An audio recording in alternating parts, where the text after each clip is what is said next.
Telecom రక్షణ సహా 12 రంగాల్లో విదేశీ ప్రత్యక్ష పెట్టుబడుల పెంపును పారిశ్రామిక వర్గాలు స్వాగతించాయి. ఎఫ్డీఐల పరిమితి పెంపు వృద్ధి రేటు పెరుగుదలకు దోహదం చేస్తుందని ఫిక్కీ వెల్లడించింది. రాజకీయ వర్గాలు మాత్రం ప్రభుత్వ నిర్ణయాన్ని తప్పుపట్టాయి.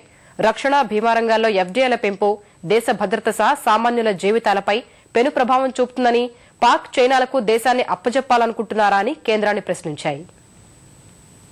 తీవ్ర ఒడిదుడుకులకు లోనవుతున్న ఆర్థిక వ్యవస్థను గాడిలో పెట్టడమే లక్ష్యంగా టెలికాం, బీమా, రక్షణ, విద్యుత్ రంగాల్లో ఎఫ్డీఐల శాతాన్ని పెంచుతూ కేంద్రం తీసుకున్న నిర్ణయంపై పారిశ్రామిక వర్గాలు హర్షం వ్యక్తం చేశాయి.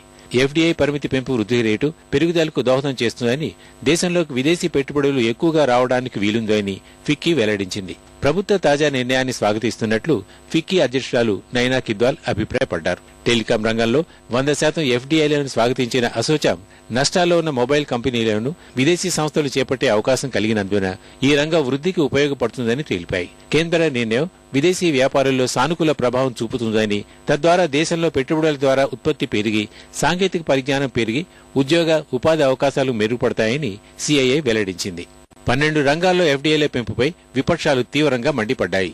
ఇది దేశ భద్రత సహా సామాన్యుల జీవితాలపై పెను ప్రభావం చూపుతుందని బెంగాల్ ముఖ్యమంత్రి మమతా బెనర్జీ ఆందోళన వ్యక్తం చేశారు. దేశ భద్రత విదేశీ సంస్థల చేతుల్లోకి వెళ్తుందని ఫేస్బుక్ లో పేర్కొన్నారు.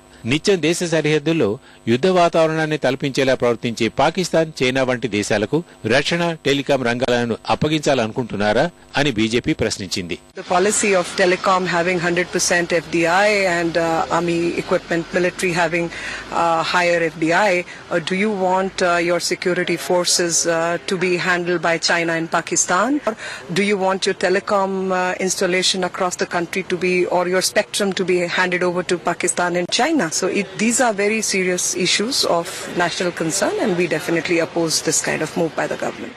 విద్యుత్ రంగంలో 49% ఎఫ్డీఐలతో కరెంట్ ఉత్పత్తికి విదేశీ సంస్థలు పోటీ పడతాయని, తద్వారా విద్యుత్ ఉత్పత్తి పెరిగి దేశాభివృద్ధికి దోహదం చేస్తుందని power exchange India limited (PXIL) ఆశాభావం వ్యక్తం చేసింది.